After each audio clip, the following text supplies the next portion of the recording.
you should have probably thought of a better job than being on TV if you have anxiety. Because like I wouldn't read Twitter after I would host Sports Center.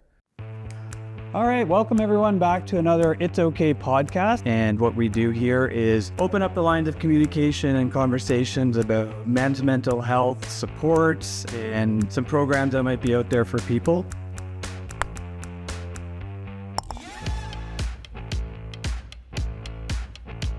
And today I'm very pleased to have with me Brent Wallace to discuss all things sports, senators, mental health, anything we can talk about in the next little while. So thanks for coming in. Just no Leafs. No Leafs. Well, they only last so long. Yeah, but thanks for coming in. Obviously, some people might be watching this podcast and they know who you are very well. Some people don't, but just give us a bit of a Coles Notes version of who Brent Wallace is. Oh, no. And you have like 14 seconds. So longtime TSN reporter for, 22 and a half years. And now over the last 4 years, I've done a podcast with multiple guest hosts in the Ottawa area. It's basically Sens related for the most part. Yeah, it's been great. Yeah. Family? I have 2 kids. My daughter's in second university. My son is just graduating high school. And my wife, who many people may know, is Lisa Wallace, who she still writes for Canadian Press and does a bunch of other things for media-wise. And we have been together for, since 2004, whatever that is. Jeez, wow, that's a long run. Longer than the Leafs. Yeah. Actually, it's probably the last time they won 2 rounds was 2004. So all I know is the other day I saw if they lost in Game 7. Had they won that, they would have tied Ottawa, if I'm not mistaken, for the most playoff wins since 2000. So Ottawa still has more playoff wins in 25 years than the Leafs do. I saw one about the Sabres. Like the Sabres have more playoff wins since 2002, and they've missed 14 seasons in the playoffs. Yeah. Anyway, enough Leaf slander. Well, I guess it's not slander. Leafs truce, but I wanted, obviously, I'm like big Sens fan, admit it, no problem there. So I do want to talk a bit about the Sens, but I also obviously want to get to the main point that we're here is talking about mental health. And you're in the same sort of demographic as I am, middle-aged man, we grew up in that era where talking about mental health was maybe not something that was so easy, and it still isn't. It's getting better, but it still is a tough hill to get over. So we'll get to that as well, but I'm going to hit you with, I kind of came up with 3 quick Sens related questions, and I bounced them off my wife last night and she thought they were a little silly, but we'll see how they flow with you. But we're sitting here in late May. The Sens just got into the playoffs for the first time since 2017. Obviously Stanley Cup is the goal, but in your opinion, what do you think is needed for them to continue moving forward towards that goal? Not necessarily they need this to win the Stanley Cup, but what would you say is a priority for this summer going into next season, other than just maturity? Sure, yeah. Aging, all that stuff, I get. But they still need a top 6 forward, regardless of whatever Claude Giroux does and comes back or whatnot. They still need someone with speed up front, and they still need another right-handed D. They've got to solidify their blue line. It's good. It's just not great, and they need it to be better in order to get further in the playoffs. So right now, they're a playoff team. Yeah. But you want more than that, so you've got to get a little deeper. Yeah, and so on the right side they have Zub and Jensen and Matt and Paolo. Right, but we don't know if Jensen is going to be ready in time for training camp because he just had surgery on his hip. So he's 35. He's in the last year of his deal. Artem Zub, I'm okay if they move him to get a better piece up front, on the blue line. We'll see if that happens. But yeah, there's some decisions to be made. Yeah, I Zub has a spot in I think most Sens fans' hearts, but you're right. You kind of get to the point where there's a couple players on that team that are both under contract that I have in mind that if they end up moving to get better.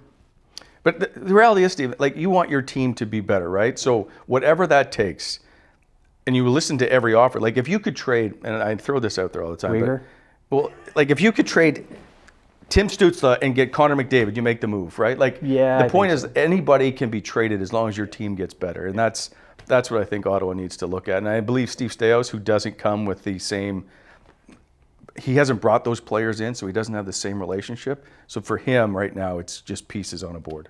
Yeah, that's fair. And I think he's done, from the outside, it seems like he's done a good job, and they're building something. They Yep. seem to have a good Yep. culture. Well, they seem to be pointing in the right direction. Yeah. Wow. This And was a... how many times this summer or this year did you hear of some crazy story that you didn't? Like there's no more nonsense around the organization anymore. Anytime their past management ownership was going on the radio, it was almost like, oh God, what are they going to say? And you know what? It's bad for my show. I need chaos in order to get people to chat and to talk about stuff. Having this quiet, nothing's wrong, everything's hunky-dory is dull. Yeah. And speaking of that, obviously the show coming in hot. Yes. So you're into how many have you put out? Like, See, I never pay attention to how many episodes there are. I think we're closing in on 400. wow. So I think overall, since the start, we've done over 500, I believe. Okay. Now we've been very fortunate, well received. Our numbers continue to grow. Like I couldn't be happier with the show, and I think it's going really well. So I'd like to continue, and the playoffs really help. Now people are a little more energized. The funny thing is, like July, people are like, "What do you do in the summer?" I'm like, we still do shows all the time. They're like, "Why?" I'm like, July for us is one of our best months because you get the new player signings. Usually they come on the show. You get to talk. People are genuinely bored at that point. They want some Sens coverage. Yeah. I love doing shows in July. Yeah, and the fact they make the playoffs, it sure makes the off season a lot shorter. Yeah. And obviously Yeah. the main focal point has always been the draft. Now it's like, okay, there's other things than the draft. Right now you're like, who are you Getting to gonna the sign? draft Yeah. is my next question. And this is probably just an opinion you might have, and it might be a short conversation, but the Senators have to give up their first round pick next year because of a issue that prior management had done, trading a player that apparently had a no tradement clause. Can't say prior management because he was under contract with the Ottawa Senators when they handed down the punishment. So Pierre Dorion, still part of the Sens organization, which is a big part of why the punishment was what No, but it what was. I mean, like the prior management did this problem. Correct. Has created this problem that the current management has to deal with. Correct. Do you see any possibility that that punishment either gets lowered or removed? Yes, I do. Because it's a steep punishment. It's So- not. You don't think? No. To lose No. a first round pick. What they did or what Pierre Dorion tried to do was egregious. Like, you can't lie to the other team. Because when Vegas went to trade Dadonov to San Jose or Anaheim, they found out that there was a no trade clause. And now they've acquired a player they didn't know they couldn't move. Massive, massive problem with that. So is there due diligence that should be done there on both? Well, so it looks like they're gonna try and change this whole, is there a no trade clause or whatever, like, and have a central registry of it. But the Vegas Golden Knights said, is there a list? And Pierre said, no, there is not. Okay. So that's why the punishment was so steep. Okay. I don't have a problem, like I legit don't have a problem with it. And people are like, well, it's Michael Andlauer it's not his fault. And I'm like, that's not, like, if you take over a company, you're still bound whatever happens within inside that company. Yeah. So, Do you think they're trying to get it? Like, oh yeah, but so I think the best case scenario is it gets dropped to you're the last pick of the first round. Maybe. it's a player. It's something. So, but I just, as of right now, I don't believe Gary Bettman has any intention of changing that. Every time it comes up, it sounds like It's a moot point. It's it is one of the worst ones I've heard in a long time of what they've done. So, like the one in New Jersey was cap circumvention. So it was just a New Jersey issue, and it happened somewhere else, and I can't remember. But it was just a team. I think it might have been Kovalchuk in Atlanta. It was just a team issue. This one affected other teams, and at the hearing, it didn't go very well. Okay. There was some other stuff that went down. Was I believe why part of this was the way it is. Okay, fair enough.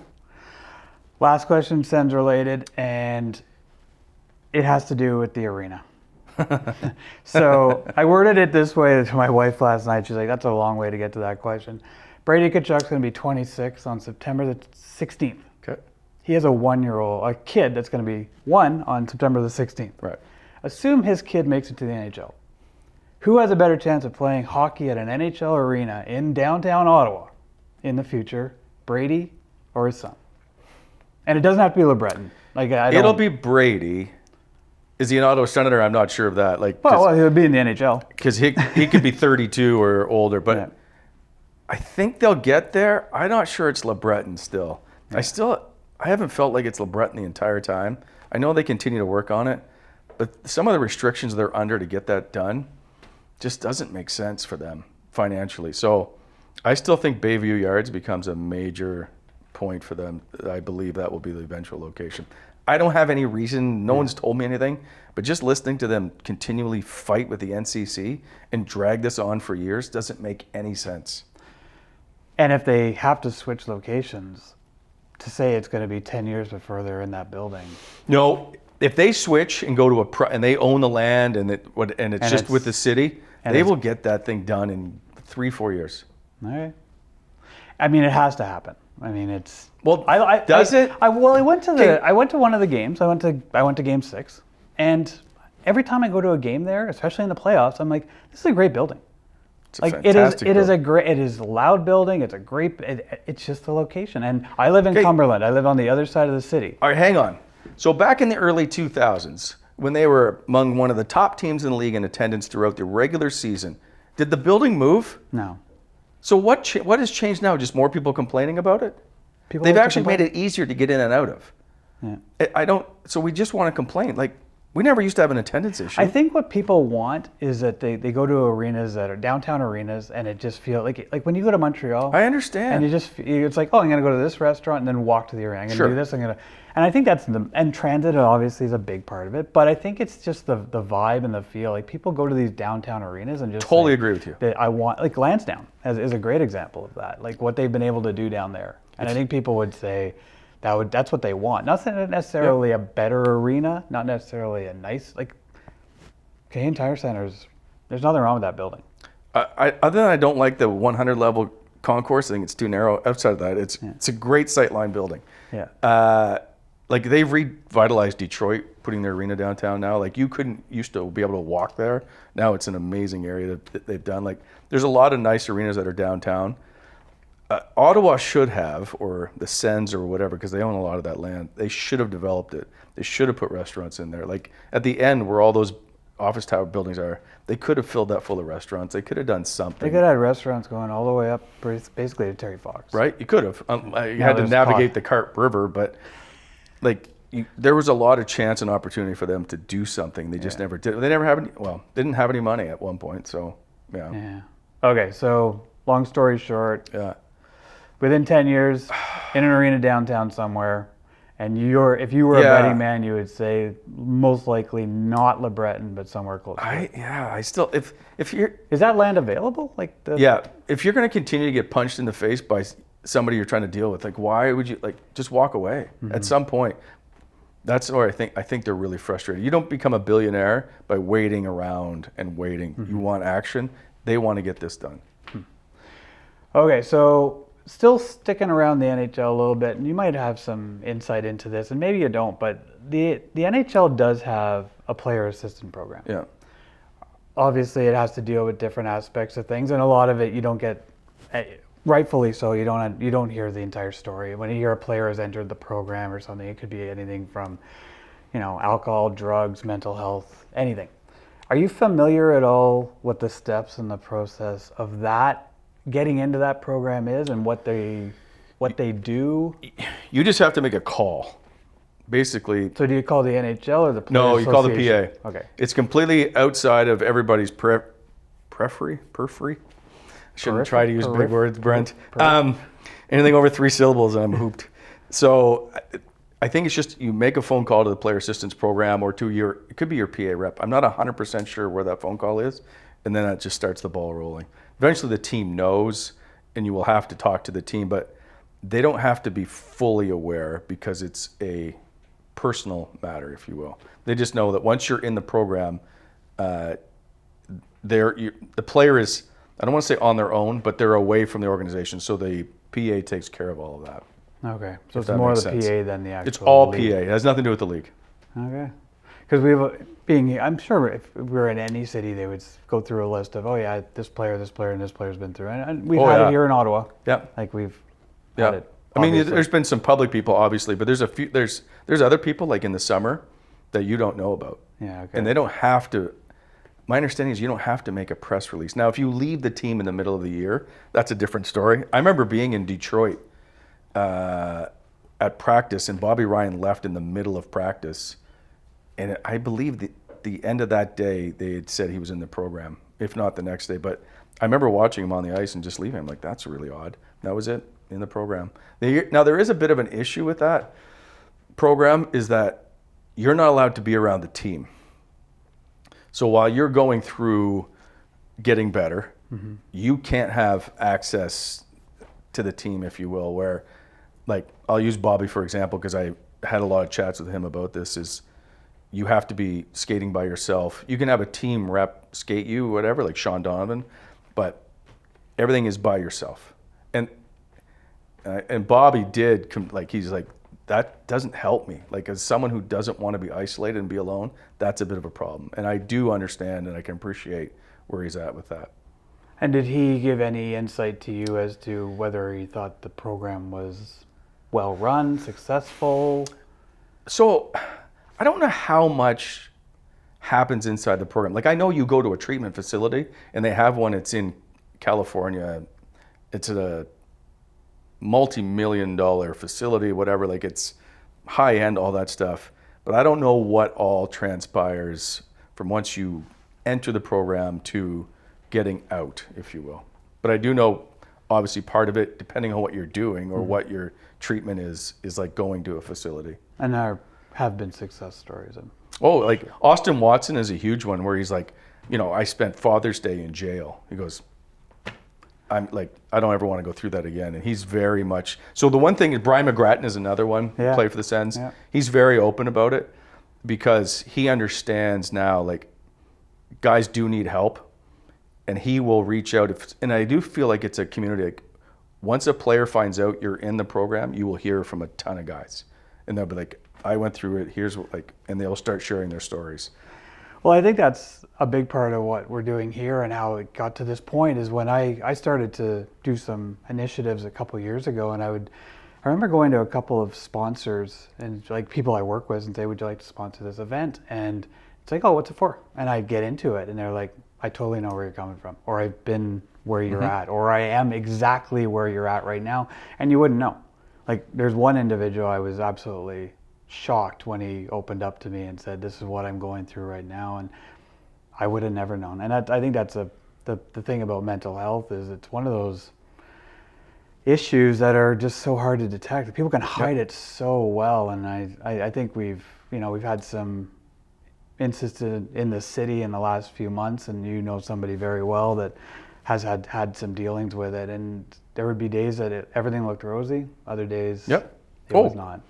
God, yeah, like, and I know you're like, Sean Simpson is one, and I can speak to him because we had always discussed. So Simmer and I had a similar path, and so I can get into this now if you want, or I can wait. But yeah, no, go ahead. Like, so when I got let go was February 2021, and I think Simmer got let go from Bell like the next year. So in that 1 year, Simmer and I had talked off and on about, if anything happens with you at the radio, whatever, I want you to join the show. I want you to be part of the show. In the meantime, Bobby Ryan had joined the show, so I didn't have a spot for him. So he started his own podcast. We continued to talk, like, let me know, whatever. And then through the course, Simmer ended up going to rehab April-ish, and Bobby ended up leaving the show right around the same time. And so Simmer and I had chatted, and I'm like, okay, like, are you going to be okay when you come out of this to join the show? He's like, yeah. And so I had him on in the summer for a bit just to see. I'm getting off track, but I'll get back to it, I promise. Good. And then he comes back, and I have him on in the summer, and everything's going well. It's really, really good. We're into like September, and we're like, okay, like, we're gonna make this formal and have you join the show, whatever. We'll make a post and all that stuff. So we made a video welcoming in, and everything seemed good, and then he ended up going back, started drinking again. That's in August. We got him into, he called me one night. Sorry, he sent me a text. And I believe it's August 5th. I have to go back and check. I still have it. He's like, I'm in some trouble. And I'm like, and it's 10:30 at night. I was probably a half a bottle of wine in. And I'm like, oh. So I said to my wife, we got to go get him. He was in a hotel. And so I called Ian Mendez. So Ian and I had joined a group with another guy who works for the Royal Ottawa, Rich. And so we had like a group that was looking out for him. Like we would text back and forth, like, have you checked in? So I texted Ian right away. And Ian was like, yeah, I'm just having some wine. And I'm like, for the love of God, guys. So Rich gets him, picks him up. We all meet at the hotel. We can't find him. I go to a bar where I think he's at, can't find him. He staggers out of a car as we're just about to leave. And so I'll never forget this night as long as I live. So Ian's now sitting with him on a park bench. They're both in tears because he's now talking about like, this is the last day for me. Rich and I are now on phones off to the side, trying to find a treatment facility, trying to figure out how to get him to a hospital. I'm talking to an addictions counselor of what the next step, like we're trying everything we can to figure out what to do. So we get him admitted to the Queensway Carleton. He ends up being in there for 3 days under suicide watch. So he's guarded, he can't leave. So we all sat with him through that first night. I sat with him the next day for like 8 hours, 9 hours, then went back each day. He ended up celebrating his birthday. They moved him into rehab eventually, into the facility at Queensway Carleton. We went, Yorkie and I and Rich went and celebrated his birthday there and stuff, and thought he was on the right track back. Everything was good. Like we got him doctors, we got him on a program, we got him meds, like we got him a place to live. We got like, and now he's got a job. Like I thought everything was really, really good. And then we were noticing like in shows, like Jason, like, is he drinking again? Did you think? So then one day he's like, I can't work today. I got a flu. I'm like, oh, okay. And then it went on for like 3 days. And that point I knew, I'm like, okay, what's going on? I think we need to have a chat. And he's like, I think so too. So we meet and he's like, yeah, like I'm drinking. And he looked like a shell of himself. And I was like, I can't have you on the show. I'll do anything I can to help you, but you can't be on camera. He just couldn't figure out a way to battle the alcohol. And so like he'd stopped taking his medication, he stopped doing therapy, all that stuff. Now I didn't know this because he would send me texts every day. I'm out for a run. Oh, I had a great day today, went for a walk with the dog. And so everything he said was not true. And so, but he would show up, do the show. He was great most of the time.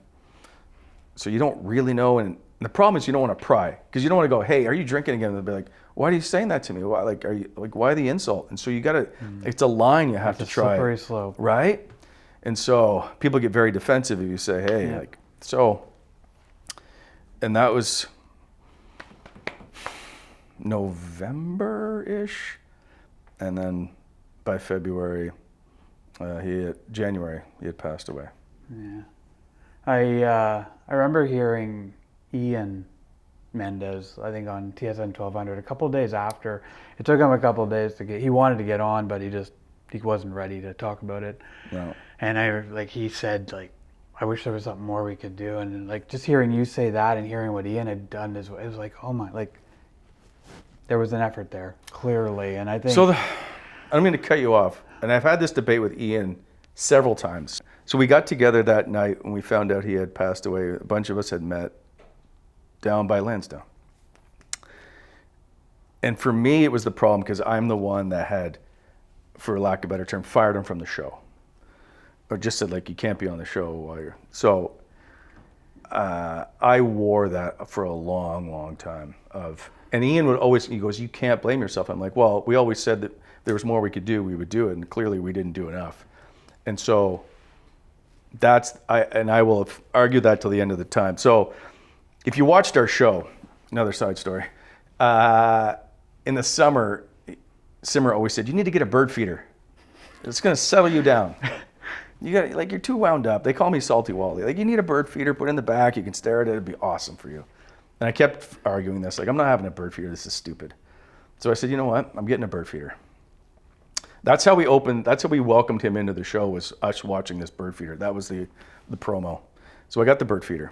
And so no birds were showing up. Like, for weeks, there's no birds. I'm like, this is... And you were devastated. This is stupid. Like, I'm paying for this thing. I got a red one to match the show colors. This is the dumbest. So the morning after he died, I looked out, and I'm trying. So we have a show at 9 a.m. and I'm trying to figure out. I don't know what to say. Nobody's really said anything, but everybody's talking about it, and I don't want someone else to report it. So Mira, his girlfriend, said, "Yeah, no, you can do it." And I'm like, I don't know what I'm gonna say. And it's like 8:50, I think. I just remember being at the sink, and I just looked out at the bird feeder, and there's a bird on the bird feeder. I was like, God damn it, Simmer. So I made I go, that bird feeder will never go empty for the rest of the time it's there. So I've made that pledge to him for as long as I can. It'll be full. There's a lot of Simmer. He was so funny. Like, when he was on the show with Ian on TSN 1200, I remember one day they were co-hosting the afternoon show. Does that sound right? Yep. The drive show from 2 to 6, and they were just talking away about something, and then all of a sudden Simmer just off the cuff just sort of said, yeah, when I was in talking to Pierre Dorian about the assistant manager position, and he just rumbled into a comment kind of about that, and then Ian's like, wait, what?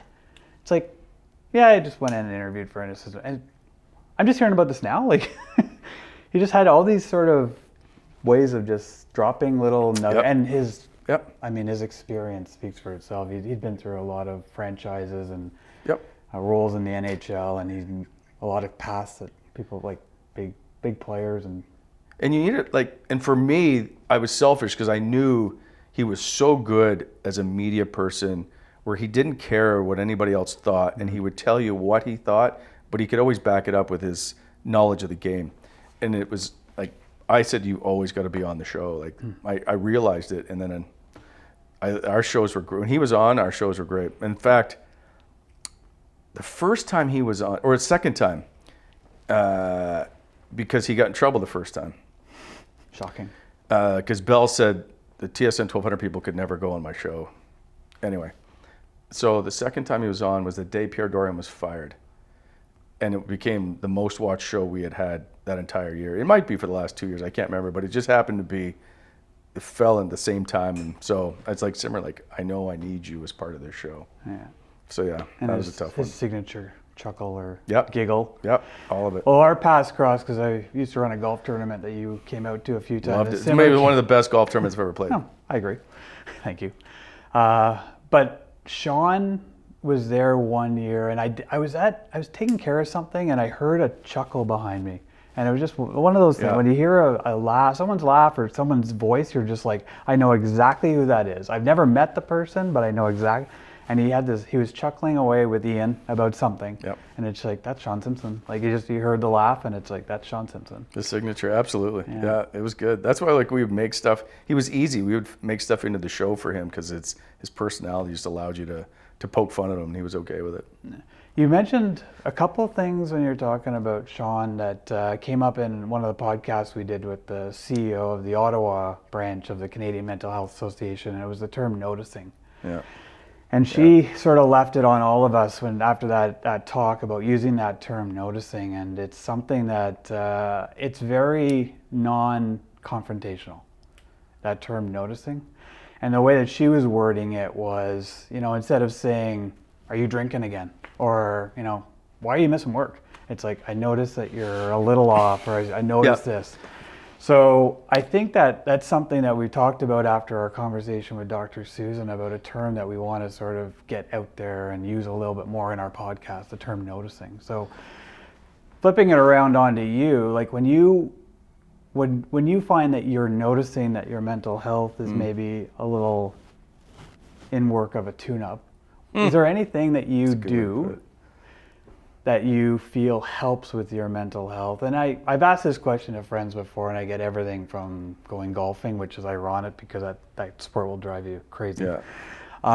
Or just checking in with friends and family. But is there anything that you say, like, you know what, when I feel like I'm just slipping a bit, there's something I like to do or recommend? Or God, Steve, that's a great question, because the last 4 years has been a roller coaster for sure. I've always battled anxiety, which isn't good when you're on TV. I will tell you, you should have probably thought of a better job than being on TV if you have anxiety. Because I wouldn't read Twitter after I would host SportsCenter. Because the first couple of times I hosted SportsCenter, people would just say shit to me on camera, in my Twitter mentions. And so I would have other people read my Twitter mentions after every show. I wouldn't read them. So trying to battle anxiety in a high stress environment is a really tough one. So I ended up, went to my doctor, and he gave me some medications to take. I didn't feel like it was doing anything, but then I realized later it's actually just supposed to calm you down. So it was kind of opposite of what I thought it would be. So I went back on it for a while. The other part was a therapist, which was huge for me. The day I got laid off, I think 2 hours later, I'm like, I just lost my job. He's like, okay, I'll see you tomorrow. I'm like, okay, good, thank you. That one always helps. Talking to someone was always a big thing for me. And he would just sit and listen. People are like, what's your therapist do? I'm like, well, he doesn't give me exercises and make me do games. And he just, for the most part, just talks to me. And that was a huge thing for me. I will say, physical fitness does. At the same time, I've struggled in the last 4 years to maintain that, or even the last two. The two are probably harder, of getting motivated to do that. I can't sit here and go, man, this is great. Everything is great with my show. I struggle all the time. Whether it's Bobby leaving the show or Simmer leaving the show, or just if the show numbers for some reason aren't good, what do I need to do? What's wrong? Other people get annoyed when you're trying to do good work, and they get upset. You're always battling something, I feel like. So for me, there's a lot still of anxiety in my world. And it's been harder over the last 4 years for sure. And before that, the last 3 or 4 years with the Sens was really difficult because the owner was really he wanted me fired, and so it just made for a lot of turmoil. He wanted a lot of people fired, and so I've got the president of TSN call me Brent, what is going on in Ottawa? Why are you doing? I'm I'm not doing anything. I'm trying to report on stuff that may be happening in the organization, and he's not happy with it. So I believe that led to a big part of me losing my job. But man, I'm rambling, but I can remember sitting on the bedroom floor after I got off the phone of being laid off and just sitting there crying, what am I going to do now? Wow. Well, I appreciate your honesty through all this, because it seems like it's an industry that has a lot of victims, and it's ever changing. And there are not a lot of job security unless you're probably, even the higher up people. You hear people getting let go all the time. That's just oh my God, they've been with that company for 20 years, 25 years. Yeah. But it's at any given day it can change, obviously. And I don't know, you go to school to be something. I don't want to put anybody down. If you're an accountant or whatever, you can go to a different place and be an accountant for a different career path of whatever. There's only 2 sports networks in Canada, and there's only so many jobs, and the jobs are less and less. There's not a lot out there. And when you're a middle-aged guy trying to get back into it in Canada, it's nearly impossible. And that's why you don't see a lot of people come back.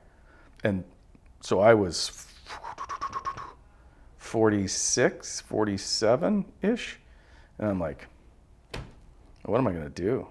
So I remember my daughter. So here's another part about, I know I'm in the public eye, so I don't ever try to hide from it. I just know. So it goes, I'll give you the story how I got laid off. The day before, we're still in COVID world. So I'm doing SportsCenter hits in my house. I did it at 5 o'clock, if you will. It was on a Monday. at 7 o'clock, I got an email that said, and they'd just gone through a big round of layoffs for different levels of people on that Monday. I knew the next day, I never really knew I was like a C-suite person or whatever level. And so they were like, those people are the next day. I'm like, oh, okay, well, we'll see how this goes. Hope it's not too many people. I got an email at 7. Conference call tomorrow, business development. It's only me and the boss. And I remember I'm just reading this. Now my family is out. They come back, and I don't say anything to him. I just text my wife. I think I'm losing my job tomorrow because it's 10 a.m. the next day, 10:15. I'm early for everything, Steve. Early for everything. You were early for this. I'm on the phone at 10 a.m. Like I know what's happening. Like I sent a couple of texts to other people, like other reporters, and they're like, "No, I never got one." And I'm like, so I get on. I'm just on the phone, waiting. hadn't slept, and then the HR lady comes on and goes, "Kenny," and then Kenny's my boss, and I'm like, "No, it's Brent." She's like, "Oh." She goes, "I'll be right back." So she waits and goes to get Kenny, and then I have it recorded. It was 40 seconds, I think. After 22 years, I got a 40-second. I believe it's pre-written. Mm-hmm. It's like that from Moneyball. So no, if you watch, it's not Up. What's the George Clooney movie where he lays people off? Up in the Air. Yeah. And so I can always remember that scene where he goes in and starts talking to people, and the person being laid off just hears words but doesn't actually know what's going on, just mumbling. So Kenny goes, "Whatever, thanks, gotta go. We'll pass you off to whatever she's gonna take you through." And so she's now talking. If you could turn to page 6, I'm like, I just wanted to be done with this phone call. So I really don't know what she said the entire time. She goes, "In 15 minutes, your phone is gonna be wiped. Mm-hmm. Everything else is done. So you have 15 minutes to back up anything you want, blah, blah, blah." I didn't do it because I'm frozen. I'm like, so my kids are home because it's COVID. And I know they have Twitter and so X. So I go over to my daughter and pull the family into the bedroom, and I'm like, I just lost my job. So my daughter is 15. And I'll never forget, I can tell you where she's lying. She's like, "Are we going to lose our house?" And I'm like, holy shit. That one was real. That was like, I'm like, no, we're not. And I'm thinking, I don't know. But You asked her, "Are we?" But I'm like, you need to know because you're going to see this all over social media. So that one was really hard for me. Then I went back into my bedroom and had to post something on X, and then the phone calls and the tweets started coming. So that was a really long day. So that was like 4 straight days of phone calls. And so every day was just like getting kicked in the teeth all over again, it felt like. But there was a few good people. Like the one thing you always hear is like, you'll find out who your friends are. Yeah. There's people that I didn't expect that were calling me like, "Okay, this is what you need to do. Let me help you. What can I?" So there was a lot of those people. So yeah, that's how that went. Like I was crushed. I didn't see it coming. Didn't have any inclination. Like I was their number 2 NHL reporter. I was in charge of the entire East, all that. Like I was the only reporter that hosted SportsCenter. Like I did all. So yeah, I didn't see it coming. And then I didn't know what was next at all. Well, from an outside, like when I heard about it, it was a shock. Like it was like you were the face of the Ottawa Senators on TSN. Yeah. Like it was just like, well, they're not going to get somebody as good as Brent. Like anyway, life is a funny way of. Yeah. Yeah, and you can talk about obviously your experience, and obviously you work in an industry that there's so few positions. But I mean, my brother-in-law, he was with a company for 20 years, got the same sort of thing. Got an email one night saying you have a call next morning. 20 years with the same company, and it's like, yep. Please. A courier will be picking up your computer and phone in a matter of half an hour or something. Yes.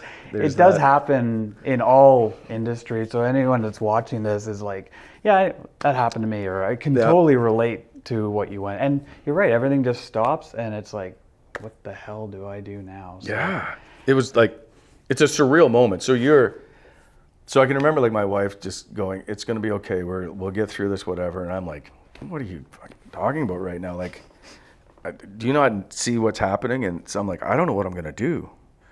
And so, like, I had everybody. A lot of people wanted me to sell homes and go into real estate, and I'm like, I think I reached out to you and asked that question. there was a number of people, and I'm like, I don't know if I know how to do that. And then I'm like, anyway, lots of people offered me. People were very, very good to me, which was a huge part of it. But I'm like, there were so many times I'm like, I don't see a way out of this for me. I don't see what's next. Like, is a podcast like so? There was two things. Let me get back to Sean Simpson at some point. But I did one of those aptitude tests or whatever it is. Like, so Bell does do a pretty good job. As much as it is, they're very organized. They're like they know all this. Like, they got it down to a science of how to lay people off. But they were very good to me in how they took care of me.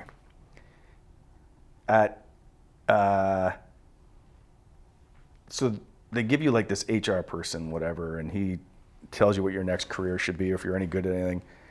And so I do the test. I forget what it's called. It has something like, you'll know the name. Anyway, it says I should be like a cabinet maker. And I'm like, or What is it, an 1920? aquaculturalist. And I'm like, what? So I'm like, this is a waste of my, so yeah, I'm like I'm spiraling at this point. I don't know what's going to happen. I'm just going through the motions at this point. Yeah. We have something in the real estate world that I think it came out of MIT. It's called a DISC profile. Oh, yeah? And it shows your personality, and those personalities can guide you in certain directions. And people tend to have four personalities, and one's a strong one, one's supportive, Yes. one's Same thing. Yeah. analytical, stuff like that. And Yeah. obviously some careers are like CEOs tend to Yeah. be the D personality, like strong, minded. And it said like media person, like 25% or something. I'm like, well, maybe I should never have been I was a fraud. Maybe I shouldn't have done that. But get all that's, and I meant to start this. The entire part was Simmer and I had talked a lot about doing a mental health show for men at one point in our show. Just one broadcast of just having a chat about what it's like to be middle-aged, losing your job, trying to figure out what's next. Yeah, and as we're building through this, our first guest was a mental health professional, but we're really hoping to draw on people from all over, all types of walks of life, because it impacts everybody. And again, it gets back to that. It's a topic that a lot of people have a lot of trouble talking about. They do until they know that you don't mind talking about it. So perfect example, two things. Well, the biggest one was when Simmer passed away. I'm easily 400 emails and messages from random people. Said, I want to say I'm sorry. My dad went through this. I went through this. Like, people poured their hearts out to me.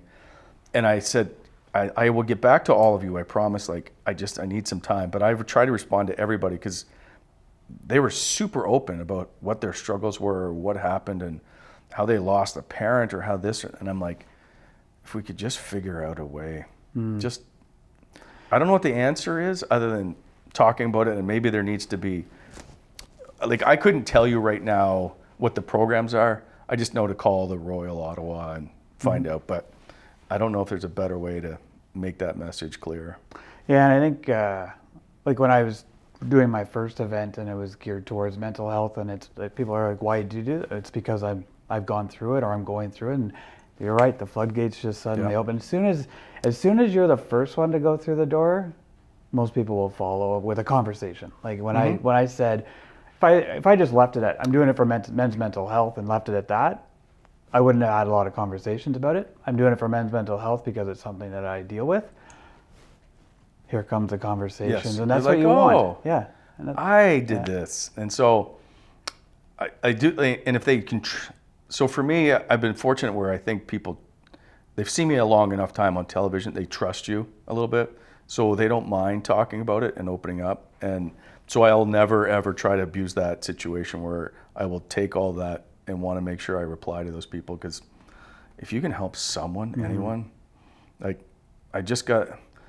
I really thought we had saved Simmer's life that night when we got him into the rehab and got him checked in. And Well, I think, did you post the photo of Ian and him on the bench? yeah. Yeah, that was, Yeah. yeah. But you also don't know, like, the little things that you do along the way and the conversations, it might not be apparent that you did for somebody else.